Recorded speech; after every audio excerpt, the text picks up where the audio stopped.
Welcome back. This week we're going in focus on educating the next generation of the agriculture industry. Agriculture is the #1 industry in our state. So we headed down to the farm at the University of Mount Olive. There, several of our state leaders joined us to talk about the importance of this industry to our state. Absolutely, and you'll find out, Loretta, as you visit with these folks here today, they're young, vibrant, intelligent, involved, and Dr. Maddox has really done a great job with an infusion.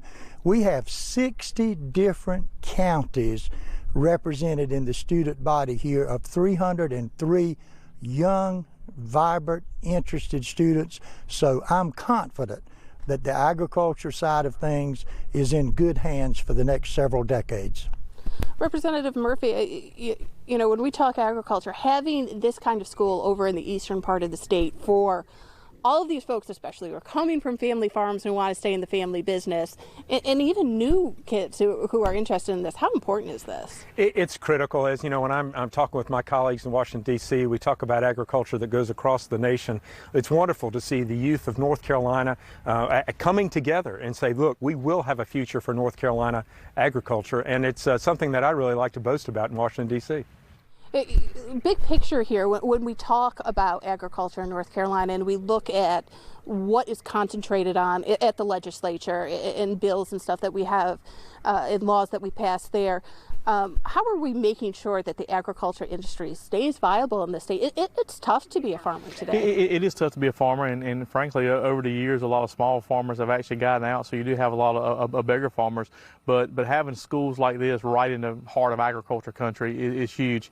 You think about before the University of Mount Olive started an agriculture program, these students would either had to go to NC State or A&T. That you know, look at the extreme cost of living in Raleigh, cost of living in Greensboro, those type of things. They don't have to worry about that now.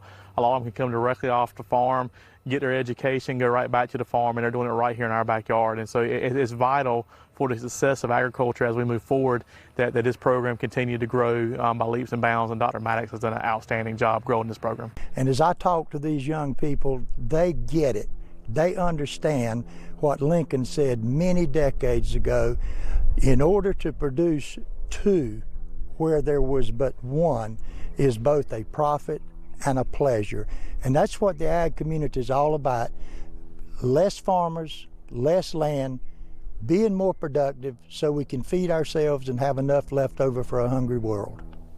You know, we've seen during this pandemic our supply side, our supply chain, how easily it is disrupted. And this is why it's so critical that the United States be able to feed itself. And here in Eastern North Carolina, you know, at this school, we're graduating future farmers, future educators to take care of our agricultural industry. And this is about bringing things back home, making sure that we in North Carolina and the United States are self-sufficient. When you look back a little bit on the industry, this is evolving. There's a lot that they have to learn. Yeah, I think that there's been a lag, a few decades of a lag of people not really thinking that there were excellent opportunities in agriculture.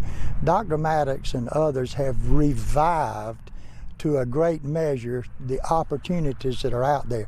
There are excellent paying jobs.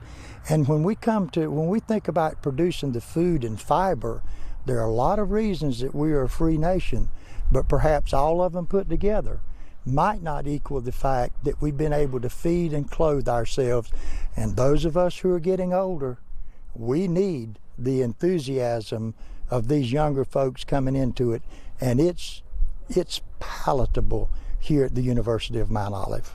You know, that average person out there that's watching this in Raleigh today or watching this in Charlotte as we're on here, they don't think about all of this farmland and this rural area that we have here. We are still a rural state. Yeah, we definitely are a rural state. And part of my responsibility in Washington, D.C., you know, we have members of Congress all throughout the country.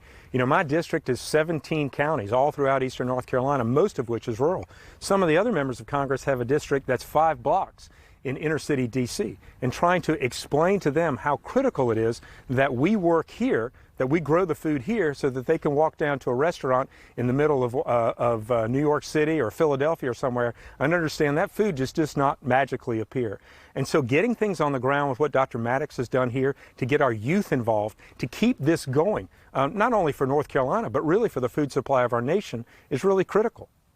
How do we get this next generation interested in this? We obviously are seeing it here at the University of Mount Olive, but how do we make sure that this industry stays number one? So it starts in elementary school, in middle school, and high school. When you push to programs like Future Farmers of America and SHOP and those type of technical trade programs that really add to the college experience when they get to the University of Mount Olive, that can actually have a complete and very profitable career. It's not people think of farming as a guy on a tractor or a guy in the field, but it's so much more than that.